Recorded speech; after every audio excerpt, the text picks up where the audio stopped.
नमस्कार, म तपाईँहरूकै साथी एमके नाचेरीको तर्फबाट आज चाहिँ म तपाईँहरूलाई विशेष गरी चाहिँ नि यस कोरियन भाषा सम्बन्धी केही उच्चारणहरू सम्बन्धी चाहिँ नि जानकारी दिउँ भनेर आएको। खासै मलाई पनि चाहिँ नि त्यस्तो कोरियन भाषा पोख्दै चाहिँ होइन, तैपनि मेरो 6-7 वर्षको अनुभव चाहिँ तपाईँहरूलाई मात्र म चाहिँ नि उच्चारण बेसिकबाट चाहिँ नि तपाईँहरूलाई म चाहिँ नि सिकाउन गइरहेको छु।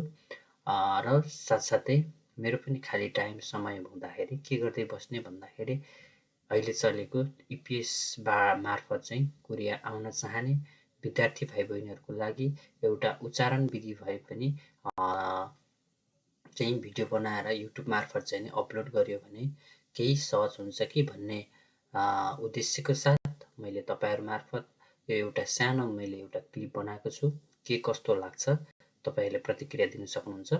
अर्काको भाषा हो, यसैमा चाहिँ नि अब म पोख्दै हो, यसमा चाहिँ म विशेषज्ञ नै चाहिँ हो भन्दिनँ, तैपनि एउटा सानो क्लिप आफूले जाने जति चाहिँ तपाईँहरूमाझ मैले अपलोड गरेको छु। यदि तपाईँहरूको युट्युब च्यानलमा चाहिँ नि मेरो युट्युबको भिडियो देखियो भने चाहिँ नि तपाईँहरूले लाइक, सब्सक्राइब र सेयर गर्न सक्नुहुनेछ। र म चाहिँ हप्तामा अब एकचोटि चाहिँ नि म भिडियोहरू चाहिँ नि इपिएस मार्फतका भिडियोहरू एडभान्स अथवा बेसिक लेभलको ग्रामेटिकल कुराहरू भने चाहिँ नि बनाएर चाहिँ भिडियोहरू हाल्नेछु। साथसाथै तपाईँहरूको पनि मलाई साथ सपोर्ट र माया चाहिन्छ र तपाईँहरूले के कस्तो छ भिडियोमा के कसो गर्नुपर्ने हो तपाईँहरूले तल कमेन्ट बक्समा कमेन्ट छोड्न सक्नुहुनेछ। हस् त अहिले हाम्रो अध्ययनतिर लागौँ है त। ल तपाईँहरूलाई चाहिँ नि आज के गर्न आँटिरहेको छु भन्दाखेरि मैले चाहिँ नि एकल उच्चारण गर्ने विधिहरू धेरै हुन्छन् साथीहरू, तर यो हामी चाहिँ आज एकल पढिन्छ। एकल नभनेर यसलाई अहिले एकल छोडेर हामी उच्चारण विधि मात्रैबाट पनि जानिन्छ। उच्चारण गर्ने विधि ग, द, ब, ज र यी शब्दको अघिबाट आएमा हल्का नरम तरिकाबाट परिवर्तन गरिन्छ। यसलाई चाहिँ के भन्छ, शब्दको अगाडिबाट आयो भने चाहिँ नरम तरिकाबाट चाहिँ यसलाई प्रयोग गरिन्छ अथवा उच्चारण गर्नुपर्छ अरे है त। जस्तै मानिलिउँ यसको रूप थोरै परिवर्तन हुन्छ। खासमा 5वटा गद बजको है, अरूको चाहिँ खासै हुँदैन, यो चाहिँ उच्चारण गर्ने विधि मात्रै। अब यहाँ हामीले देख्न सक्छौँ 1 नम्बरमा छ ग शब्दको अघिबाट आएमा ख उच्चारण गर्नुपर्छ भने यदि शब्दको बिचमा आएमा ग नै उच्चारण गर्नुपर्छ। शब्दको बिचमा आए चाहिँ हामीले के गर्ने त ग नै उच्चारण गर्ने, तर शब्दको अगाडि आएमा चाहिँ हामीले ख उच्चारण गर्नुपर्छ अरे। र बुझ्दै हुनुहुन्छ नि, ख नै उच्चारण गर्नुपर्छ अरे। ल त्यसको साथसाथै अब हामीले जस्तै उदाहरणमा हामी यहाँ देख्न सक्छौँ, तपाईँहरूले पनि हेर्नुहोला है त, हेर्न सक्नुहुनेछ यहाँनिर। अब जस्तै मानिलिउँ अब यहाँनिर चाहिँ ग प्लस आ छ, गा हुनुपर्ने हो, तर हामीले के हुन्छ त अब ग प्लस आ चाहिँ अब यहाँनिर ख हुन्छ शब्दको अगाडि भनेपछि खा दा के भन्ने अरे हामीले खा अनि यताको दलाएका दा खादा। तपाईँ हामीले पढेको पनि छौँ, तपाईँहरूले पढिरहनु भएको इन्स्टिट्युटमा पनि पढ्नुभएको होला। यदि कुनै पनि शब्द उच्चारण गर्ने विधिसम्म पुगेको छ भने जहिले पनि भवेल र कन्सोनेन्ट र भवेललाई जोडी उच्चारण गर्नुपर्ने हुन्छ। यदि जोडी उच्चारण गरेन भने चाहिँ यो अक्षर पूर्ण हुँदैन, के हुन्छ त अपूर्ण हुन्छ है त। त्यो भएको कारणले जहिले पनि संयुक्त उच्चारण र एकल व्यञ्जन वर्ण र के अरे स्वर वर्ण, एकल स्वर वर्णको मिश्रित पनि पढ्नु भएको होला र मिश्रित स्वर वर्ण र एकल व्यञ्जन वर्णको पनि तपाईँहरूले चाहिँ नि मिश्रण गरेर चाहिँ नि बाराखरी बनाएर पढिसक्नु भएको हुनाले म चाहिँ आज उच्चारणबाट चाहिँ विधिबाट चाहिँ सिकाउने छु है त। अब ग प्लस आ के हो त, यो गा हुनुपर्ने हो, तर अब यहाँ चाहिँ हामीले ग नभनेर ख प्लस आ खा अनि दा खा दा भनेको जानु, यहाँ जान भएछ, यो जानु बनाउनु है त। त्यसपछि यहाँनिर पर्खनुलाई चाहिँ अब कोरियन भाषामा के भन्छ भन्दाखेरि दुईटा पर्ने, जोडी अब पूर्ण भइसक्यो जोडी पर्ने है त। त्यो जोडी हामीले पढ्नुपर्छ है त। त्यहाँ हेर्न सक्नुहुन्छ अब अब यहाँनिर छ, तपाईँहरूले पनि हेर्न सक्नुहुनेछ। यहाँनिर जस्तै मानिलिउँ अब पर्खिनुलाई गिदा रिदा, अब गिदा रिदा भनेर भयो त यसलाई भएन। अब यसलाई खि गलाई खलाई आकार खलाई इकार दिँदा खि दा रिदा के भन्यो अरे खि दा रिदा भनेको पर्खिनु। यहाँनिर पर्खिनु हुनुपर्ने तर के भएछ त यहाँनिर पर्खिन भएछ है त। ल अर्को छ मासुलाई के भन्ने त मासुलाई मासुको उच्चारण कसरी गर्ने भन्ने कुरामा हामी यहाँनिर तपाईँहरू मार्फत जानेछौँ है त। अब मासुको उच्चारण कसरी गर्ने भन्दाखेरि अब गलाई ओ दिएको छ के भयो त यो गो भयो। अब यो माथिको चाहिँ ख उच्चारण हुन्छ भनेपछि हामीले के गर्ने त अब यो खो प्लस ओ खोगी के गर्ने अरे खोगी। अब यो गी किन कसरी भयो यहाँनिर भन्दाखेरि हामीले भनेको छ हामीले शब्दको अघिबाट आएमा ख उच्चारण गर्नुपर्छ भने यदि शब्दको बिचमा आएमा ग नै उच्चारण बिचमा छ त्यो भएकोले हामी यसलाई चाहिँ के भन्दा हामीले ग नै उच्चारण गरेर खोगी के भनिन्छ अरे खोगी भन्नु त फेरि खोगी भनेको मासु खोगी फेरि भन्नु त खोगी मासु। अब कैँचीलाई कसरी गर्ने भन्ने कुरा है त। यहाँ पनि अब के छ भने ग प्लस आ छ है त। अब यो शब्दको अगाडिबाट छ यो आ भन्ने स्वर वर्ण यसको अगाडि के त यो ग छ यसलाई चाहिँ शब्दको अगाडि आउँछ के त ख भन्ने। अब हामीले उच्चारण गर्दा चाहिँ के भन्ने यसलाई खा खा अनि यो त जस्ता जस्तै बाराखरी जान्नेले यो त सजिलो लेखिहाल्नुहुन्छ खा उही के हो त यो खा उही। लेख्दा चाहिँ यो खाउई लेख्यो भने गल्ती हुन्छ तर उच्चारण गर्दा चाहिँ यसरी गर्नुपर्छ खा उही भन्ने के रहेछ कैँची खा उही भन्ने है त।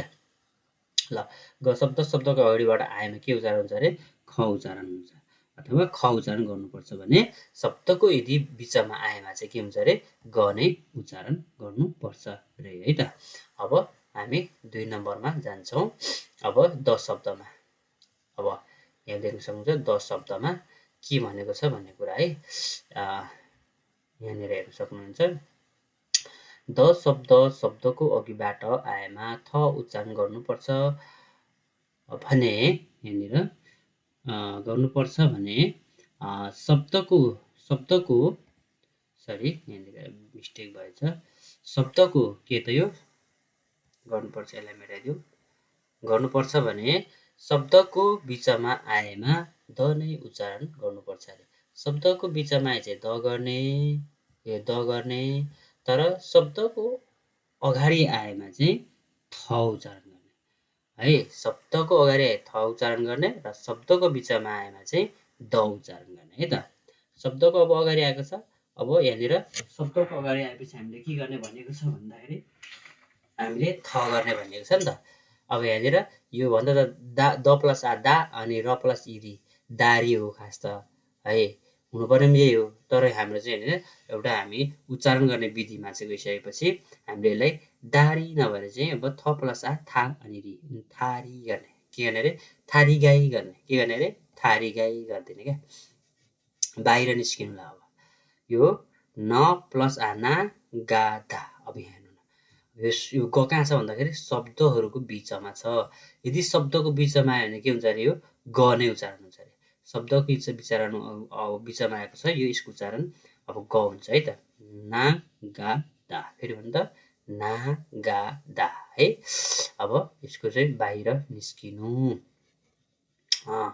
अब यहाँनिर छ यो तपाईँहरूले गर्न सक्नुहुनेछ। अब द प्लस ओ यो दो हो अब सी दोषी खास अब दोषी हो यसको उच्चारण चाहिने तर हामी चाहिँ नि केमा आइसकेको छौँ भन्दाखेरि यसलाई चाहिँ परिवर्तन यसको द शब्द चाहिँ शब्दको अगाडि आएमा चाहिँ नि थ उच्चारण गर्ने थलाई ओकार दिँदा थो है। अब अर्को के त थोसी भनेको सहर यसरी है।